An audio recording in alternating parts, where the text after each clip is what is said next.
let me just introduce myself right now. My name is Jessica Lohman, and I literally write, market, and speak for nature.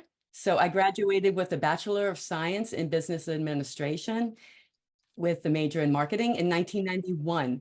And I led marketing teams in various industries in the US and Germany, and have seen, yeah, I've seen the manipulation has grown since the internet. Um, yeah, because back then in 1991, we didn't have the internet. So we just had to deal with like false advertising, but the internet has opened up a lot of manipulation.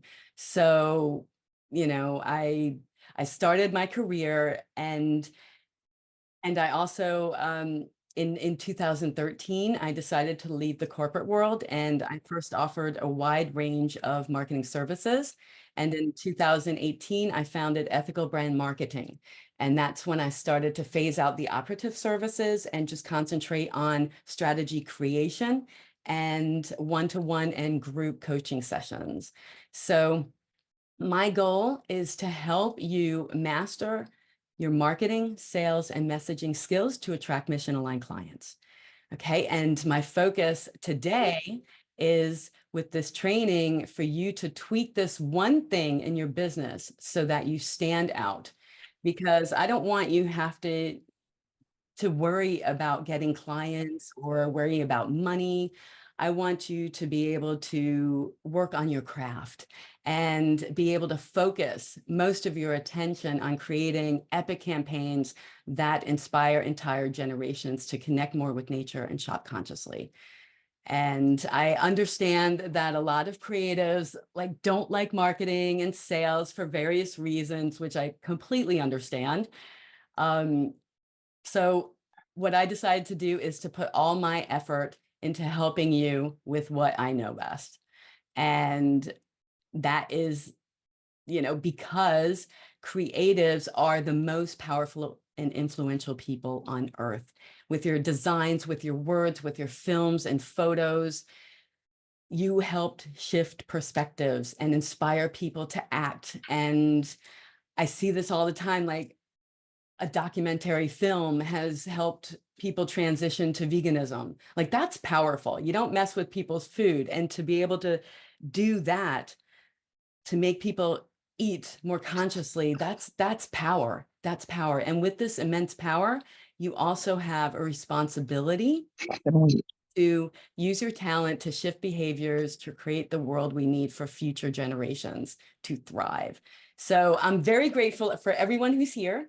Thank you. And those who catch the replay as well, just know that you're a force for good. And I don't ever want you to forget that. Okay. So now I'm pretty sure that, some of you have heard some of the things that I'm going to be talking about today. And I just want you to be open, and you may have an opposing opinion about it.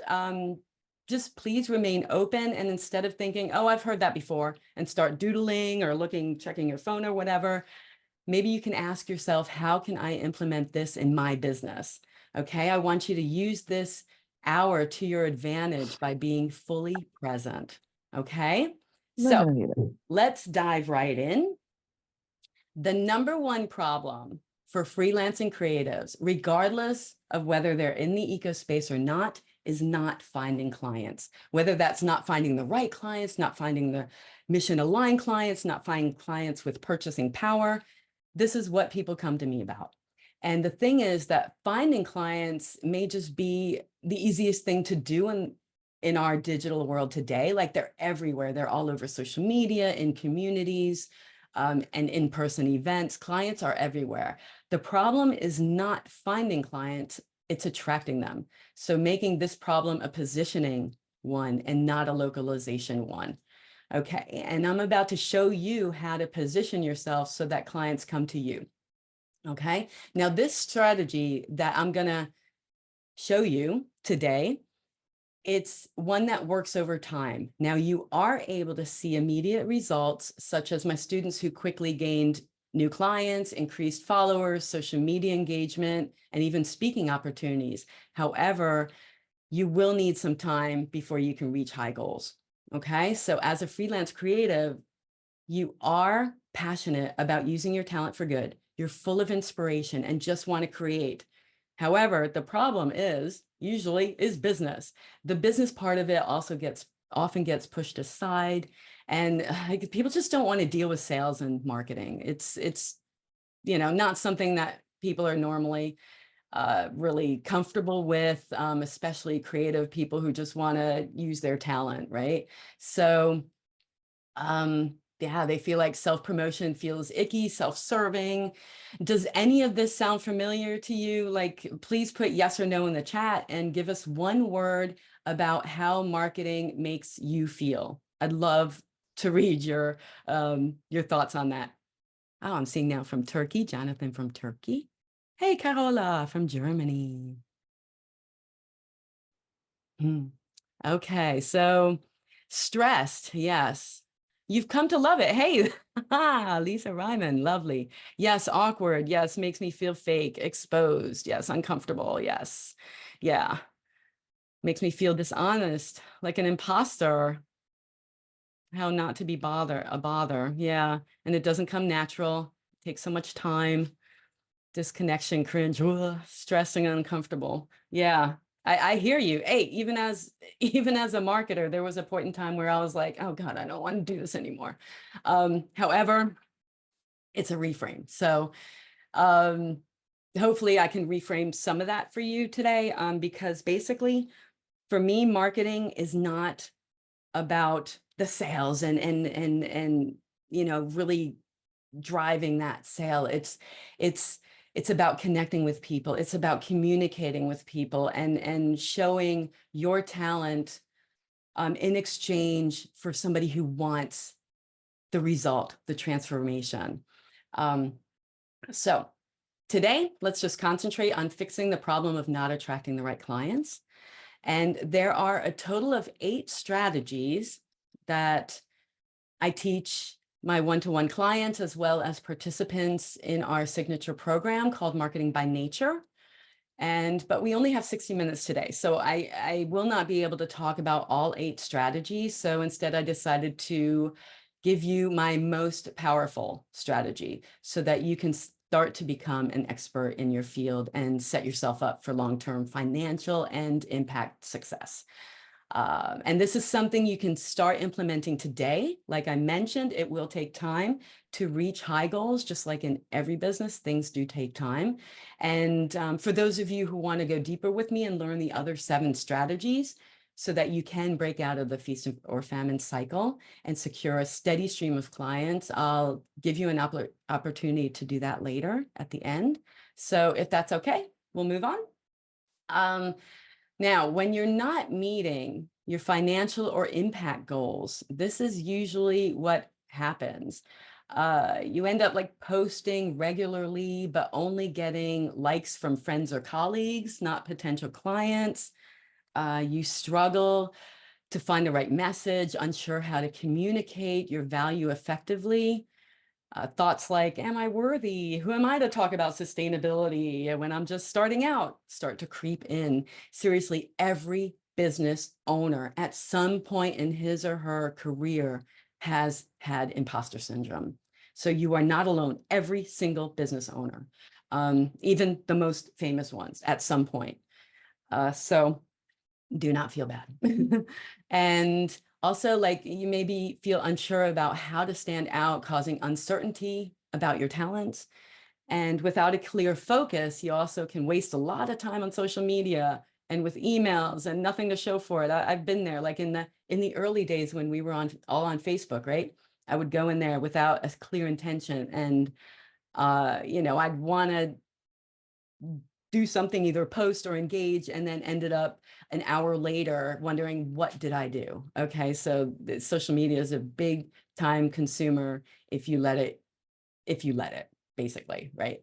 And the feast or famine cycle, that's a big thing. So some months are great financially, but then you're overworked, you don't have time to, for your family as much as you'd like to.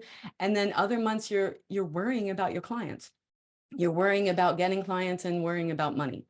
And it's that, that roller coaster that a lot of creatives, a lot of freelancers deal with.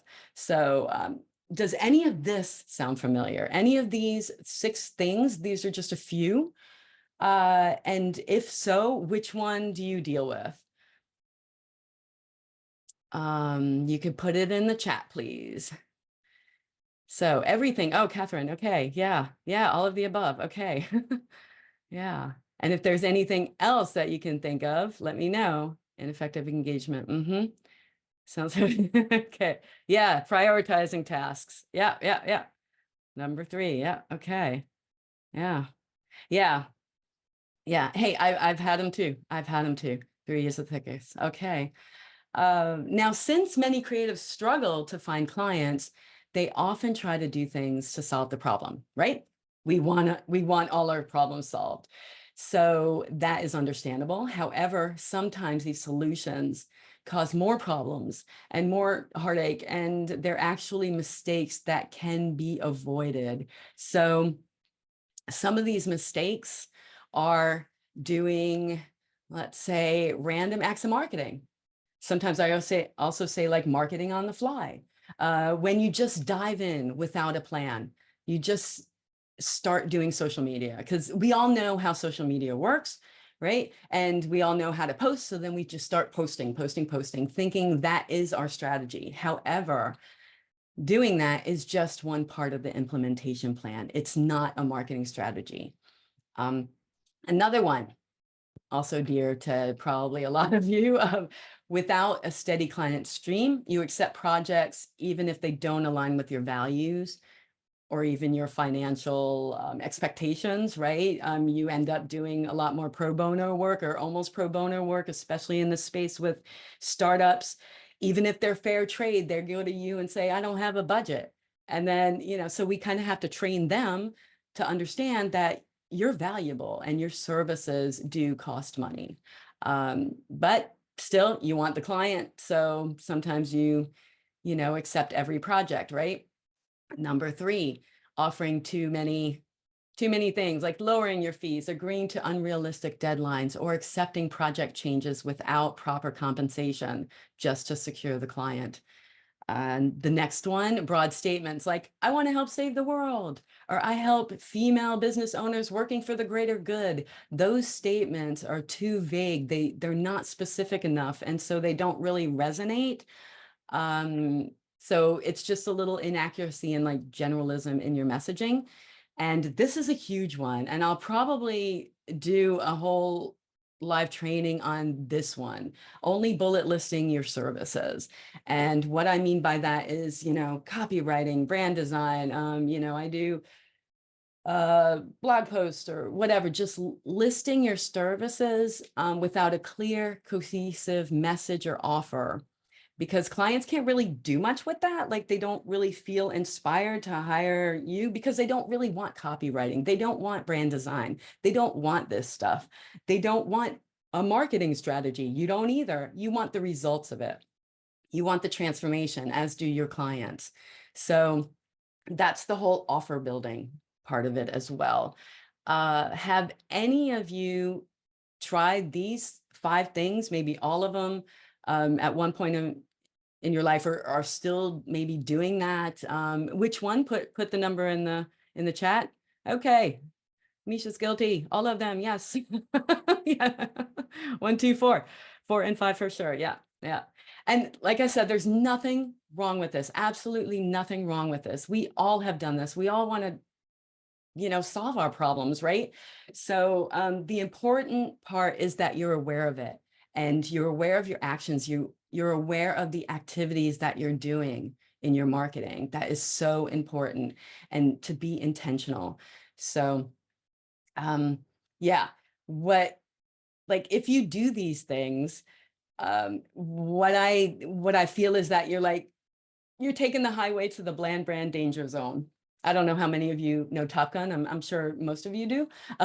But like, I just feel like this is like, if you do this, you will not stand out. You're going to be like everybody else. So what happens when you're in this zone, you look like everybody else.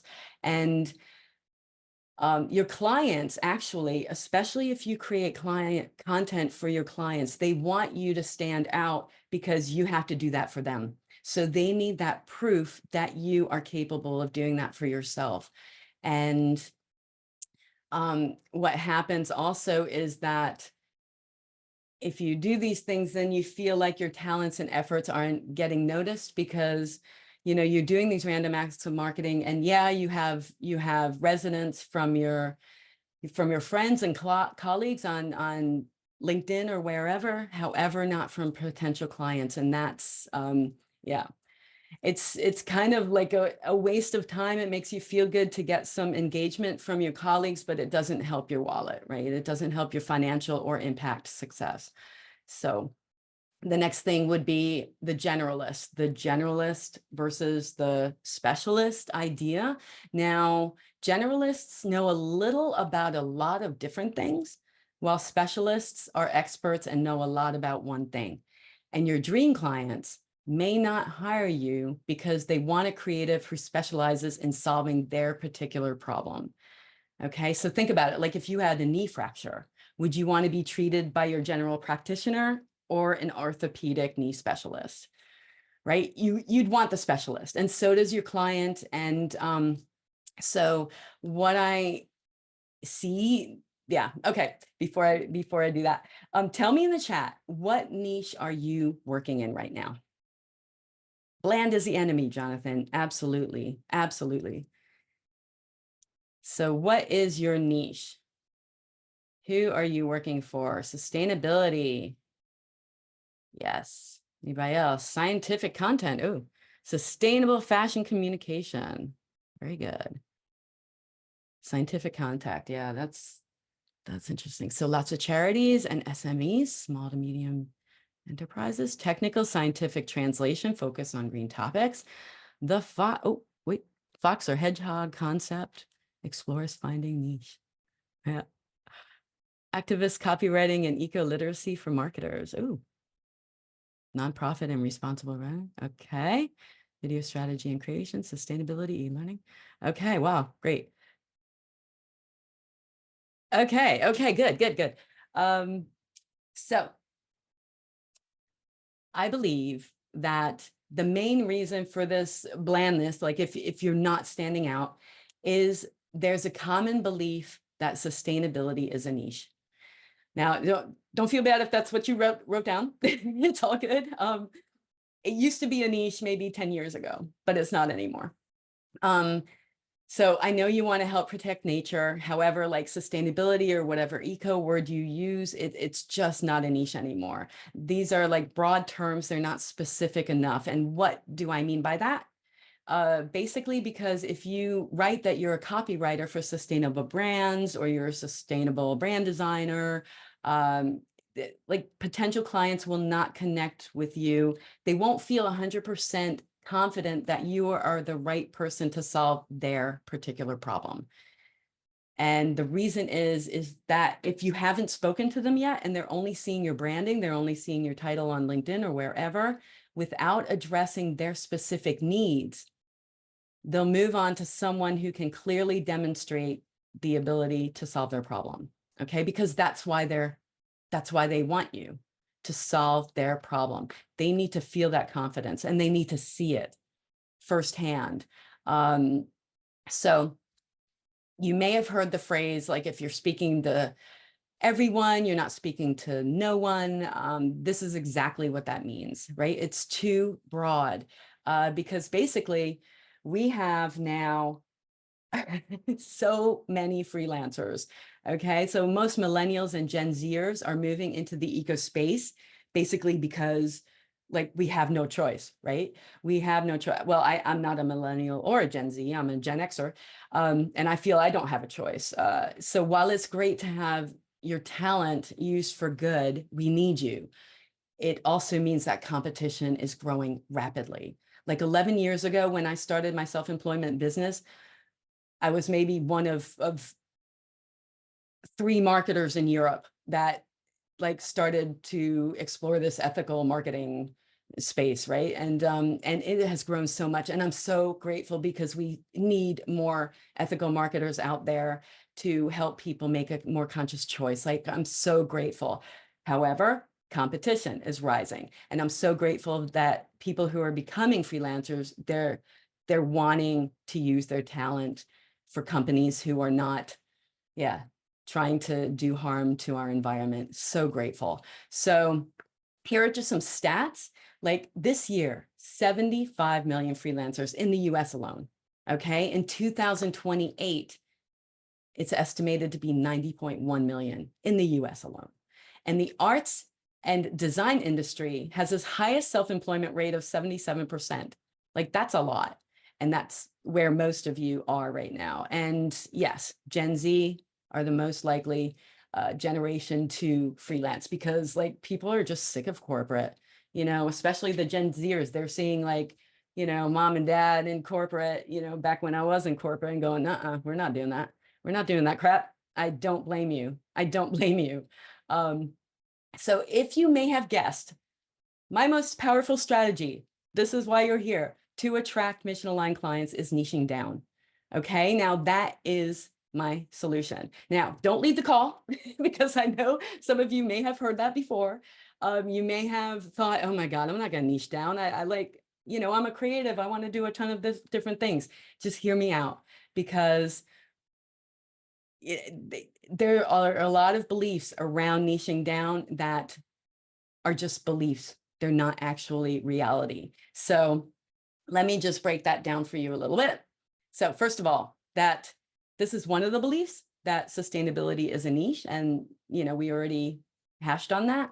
And if you look on LinkedIn profiles, you will see that, it is pretty widespread, and everybody, there's a lot of people that do just say sustainability. So that's why it's not really standing out.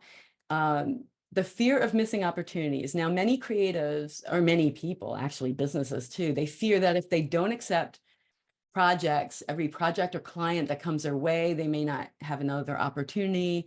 But there is no proof at all that this happens. Like, if you've experienced that, I'd love to talk to you about that, because I've never experienced this. I've never had anybody else experience it. I don't know where this belief comes from, but it's not true. Like, one things that we creatives have is maybe a difficulty in focusing on one thing. Like, I have 3 businesses myself. I'm an animal welfare author, I'm a voice talent, and I'm a marketer. Okay, so I have 3 businesses, and I will tell you for a fact that I cannot concentrate on all 3 businesses at the same time. I just cannot. So I have to prioritize. I have different phases that I go through. Like, there was one year that I only concentrated on my author business and my book, and yeah, everything else kind of fell apart. So it just doesn't work. It's so hard. So yeah, now I'm concentrating and things are working out better. Another fear is the destruction, like believing that if you choose the wrong niche, like, boom, everything's going to fall apart. There's no evidence of this either, like absolutely none. Your niche also doesn't have to be forever. You can start with one, just concentrate on one thing, and know this one type of client so well, better than he or she knows himself. And then you can expand later, because once you got one thing, then you can take on another thing, right? It'll just be easier. You'll have the processes in place, and you'll understand the client. You'll know what to say. The messaging is all handled and everything. And then you can concentrate on the other thing. Just do one thing at a time, okay? And I'll show you how to do this effectively so that you don't waste time in the wrong niche. Like, sure, you can pick the wrong niche, but if you do the correct research, if you do the preparation, you won't get into that situation, or you shouldn't anyway. And then there's another misconception about excluding people. It's not about exclusion, it's about inclusivity. So you're not saying no to anybody. You're just saying, here, let me help you, this one specific group. Okay. And you can still serve wonderful clients. Like, if somebody comes along your way, but they're not in your niche, sure, work with them if they're great to work with and they have the money to work with you, right? And they're wonderful to work with. Do that. Absolutely. There's nothing to stop you from doing that. And then also a lot of people believe that niching down will help them lose money. And I don't know where this is coming from either. I mean, but like I said, sure, it could happen, but if you do your research and you find a lucrative market, it won't happen. It shouldn't happen. Okay. And another belief is like a lot of people just starting out think, oh, I don't know enough about this one topic. I can't, position myself as an expert. But the thing is that we all start out somewhere. And, it's just a matter of just accepting that and learn as much as you can, right? There's no reason why you can't do a training on your new niche. No reason why you can't spend time researching and validating it with your client, talking to potential clients. Like that's how you become an expert. You just practice, you learn. So basically narrowing your focus just deepens your expertise and showcases your authority. So tell me in the chat, like, have you had any of these beliefs that you've carried around with niching down? Any of these fears that, stopped you from doing it? You could put the number in the chat. I'd love to read that too. All of them. Yeah. Okay. Number 6. Yeah. 6 and 5. Yeah. All of them. 4, 5, 6. Yeah. Yeah. Yeah. The definitely fear of ending up in the wrong niche. Yeah. Yeah. So yeah, it's so common. And let me tell you, this is the scariest thing for people. The scariest thing, and that's why I'm talking about it today. It's the scariest thing and the most powerful. Like I'm getting chills. Like how does that happen? It's the scariest and most powerful. In my 11 years of working with entrepreneurs and creatives, and a total of 33 years in marketing, like even companies have a problem with this. And it gave Anna a mini panic attack at first. You can't read this, and I'm not going to read it out loud because we don't have time for that. But she said like niching down gave her a mini panic attack. But because I taught her, she was in marketing by nature, and I told her, hey, this isn't forever. You'll do the research, we'll do it together, and you will not fail. Like there's no guarantee. The only guarantees in life is death and taxes. So I can't guarantee you anything in marketing. Okay. So please, please give me that grace. But I can, if you do your diligent work, it'll be okay. It'll be okay. And even my old employer, like in corporate, he had 3 departments, like totally, completely different from one another. And for me as a marketer, I was like, oh my God, this is like not easy. I cannot, I couldn't really do my job effectively. And finally, he niched down to just one thing, navigation data, and just that one thing. And the other departments branched out into new startups. And it was a great thing.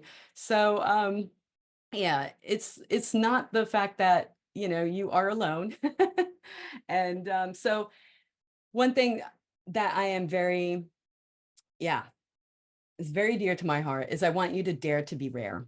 It does take guts and a little bit of grit to do this, because all your feels will come up. All the emotions, they do come up during this process. They absolutely will.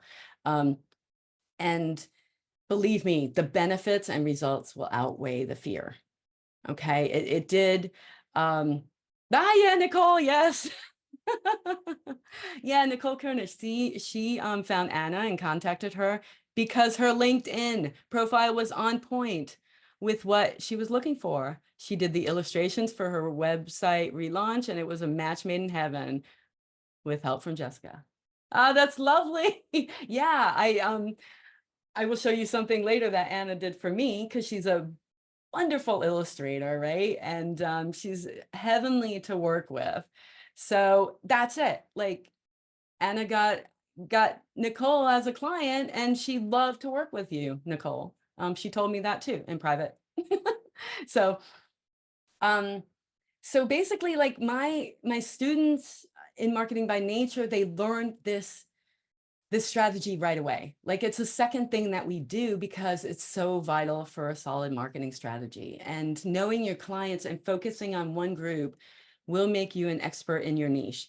And since a lot of people struggle with the limited beliefs that we have, and just these fears, the thing is that they believed in the process and they stepped out of their comfort zone. And that's exactly what I'm asking you to do. Step out of your comfort zone, because that's the only way to stand out, the only way. And once they engaged with people in their particular niche, like, they saw immediate results, like new clients, more followers, and speaking opportunities. And so this strategy is so powerful, but only one part of an effective marketing plan. Okay.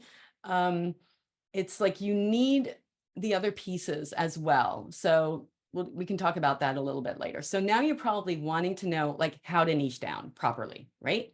So it's not enough to know like what you have to do. You also know how to do it.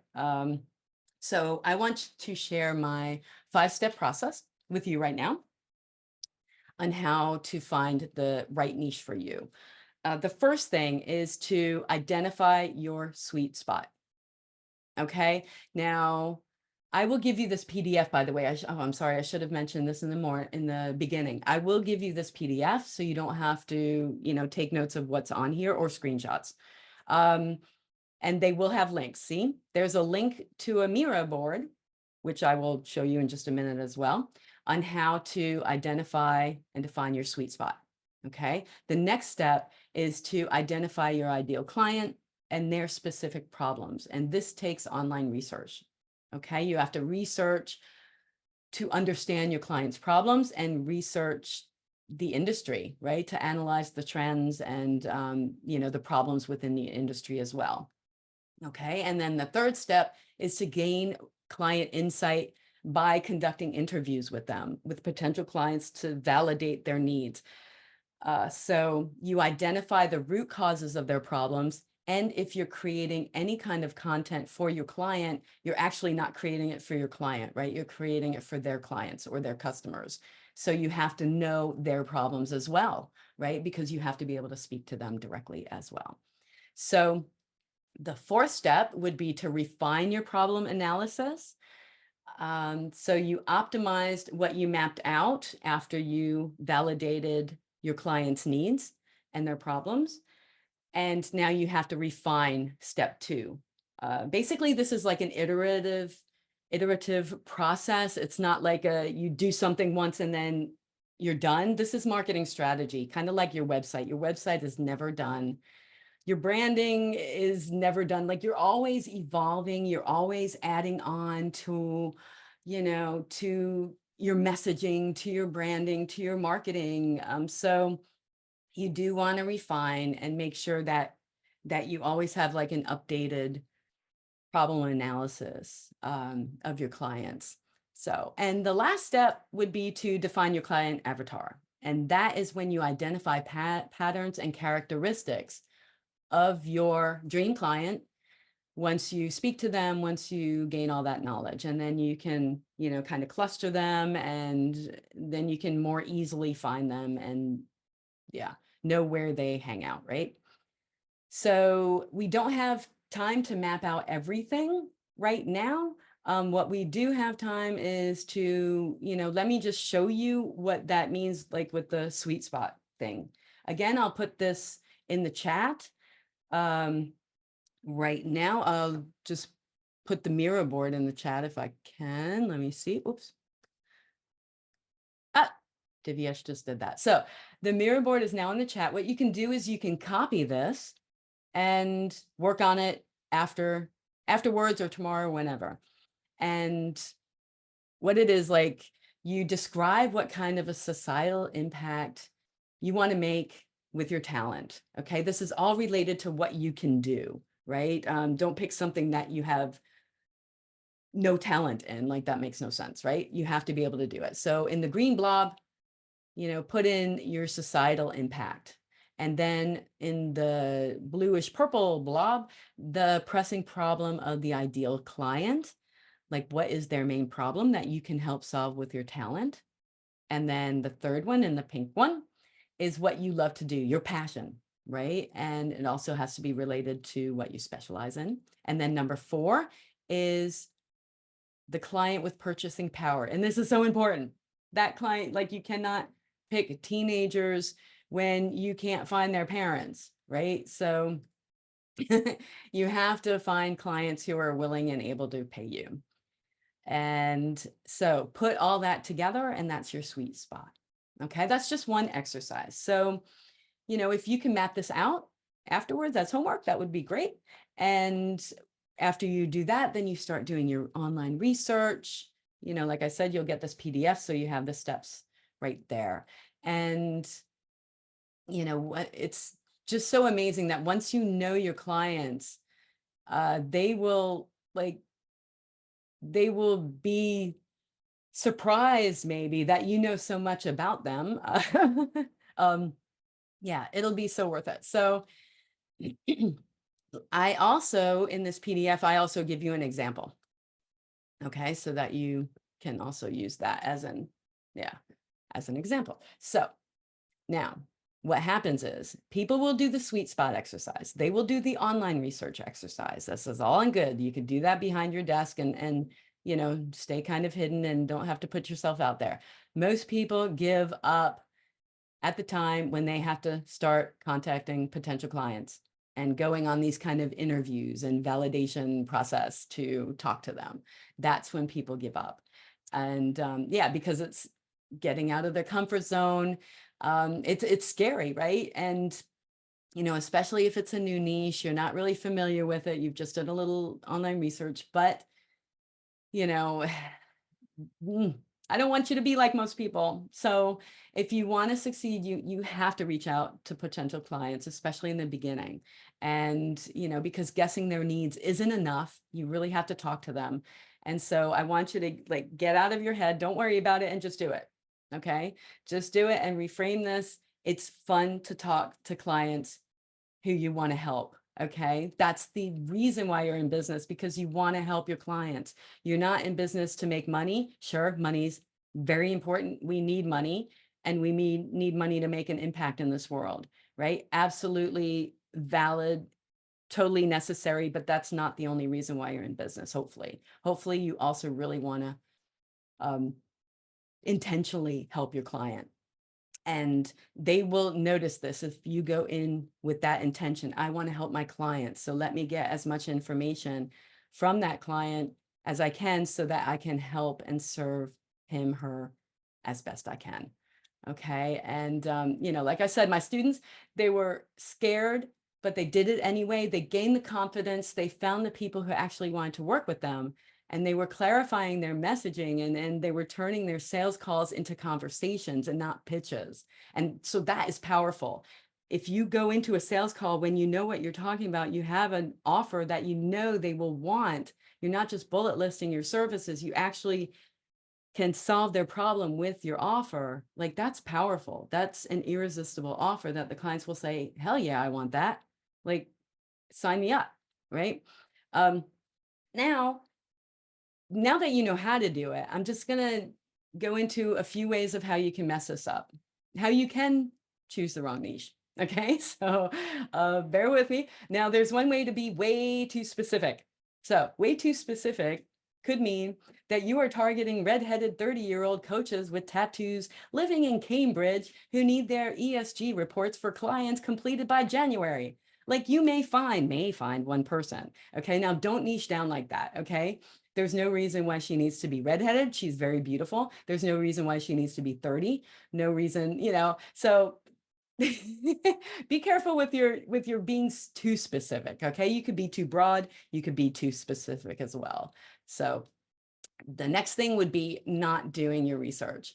And with that, I mean not doing your online research before hopping on calls. You want to be a little prepared. So you want to know the questions to ask. You want to know some of the common problems that they usually have, to be able to validate those problems. So, and get an idea of what's going on in their head and how you can help them. Okay. And they will appreciate this because you really only have one shot with this validation process.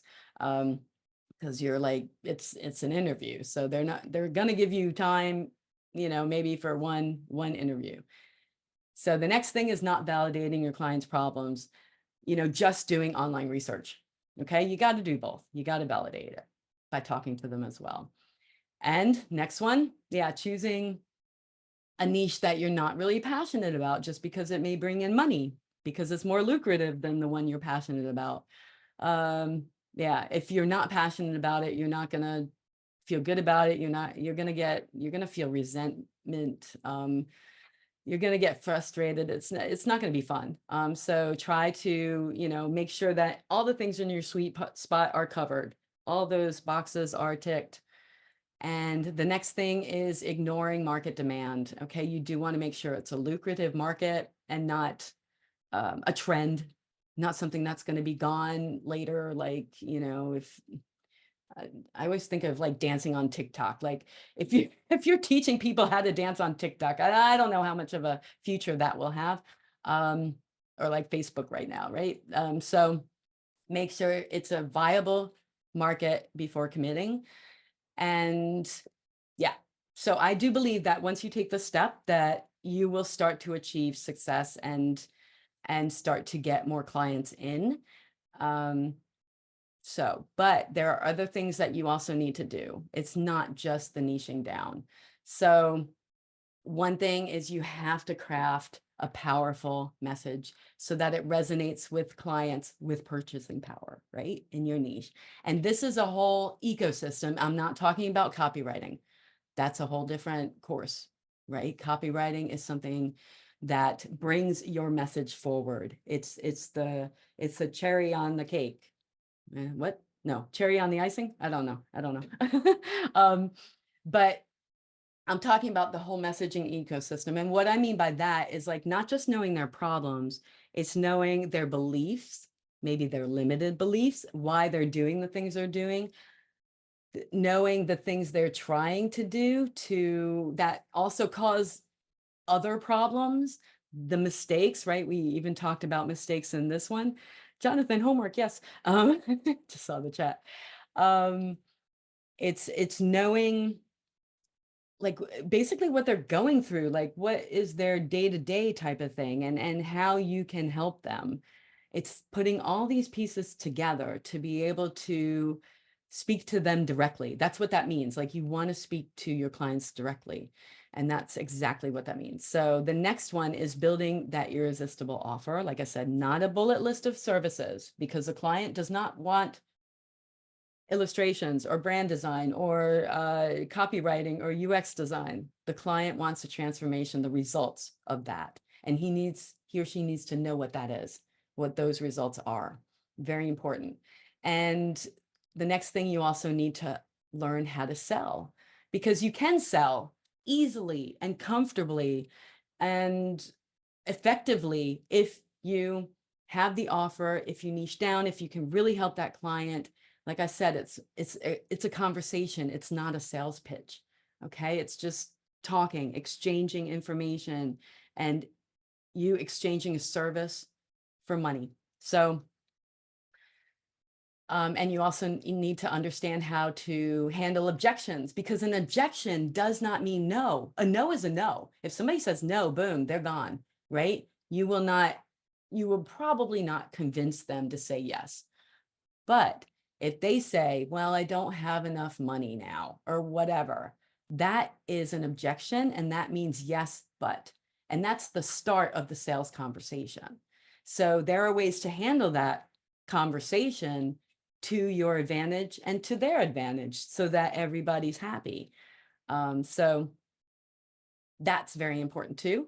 And you also need to learn how to continuously and automatically bring in clients, so that when you're like in a big client work month, that everything's like working in the back, right? You're still getting in clients, you're still getting in leads, and you don't have to like go into the next month going, oh my God, where am I going to get my next client from?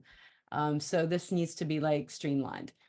And also, like, this is a big one. Like marketing is like a buffet, right? you're hungry, you see all these things that you can do, you see everybody else on social media doing 1,000 different other marketing activities, but you can't do everything, right? You don't want to do everything. You want to be able to work on your craft and not on marketing, right? So you need to be able to plan your activities so that it works so that it aligns with your value and end schedule, right? You don't want to be doing this 5 hours a day. So that's another thing, to plan your implementation. Very important. And the next thing is, like, know what metrics are important so that you know what's working out, like what activities are actually working. So many people come to me and they say, well, I tried that, but it didn't work. And I'm like, okay, well, what didn't work? Or why didn't it work? Or how many times did you try? Like, and the thing is that they can't really tell me. They can't tell me the numbers. They don't know their numbers. So they don't really know if it could have worked if they tried it again, right? Because these metrics, tracking, if you're not tracking, if you're not measuring your marketing activities, you're not marketing, and you're just doing like these random activities and not knowing what is actually worth your time doing. Because time is worth more than money. Time is finite. You only have 24 hours a day. So you have to prioritize what you do with your time. And you want to make sure that the marketing activities you're doing are lucrative and profitable. And what I see a lot of people doing, they just end up posting more and more and more and more, just posting, posting, posting. And the posting is, yeah, it's part of the implementation plan. It's not the strategy, like I said, but it usually ends up just being busy work and not profitable work. Okay, it still needs to be done. Sometimes, well, that's not even true. It doesn't need to be done. It doesn't have to be done. You can do marketing any way you want. But, if you think that just posting more will help you get clients without the other pieces in place, that is not, usually doesn't happen. It just wastes your time. And I hate to see that. So I do talk a lot about like social media posting. So just if you come away today, okay, the niching thing, you understand that, but also understand that your time is so valuable. Okay, money is infinite. You could always find money. You could always get money. That will always come your way. Like, in fact, if you're here today, you are abundant, right? We are all abundant, in comparison, right? We understand that. However, sometimes we feel, okay, well, I'll just do it myself. I'll just DIY it, especially like with like some software upgrades. Oh, I don't need to upgrade for €6 a month. I could, just use it. And then you end up doing more work than needs to be done, just because you won't upgrade for that €6. So, if you understand that time is more valuable than money, you will spend your time more wisely.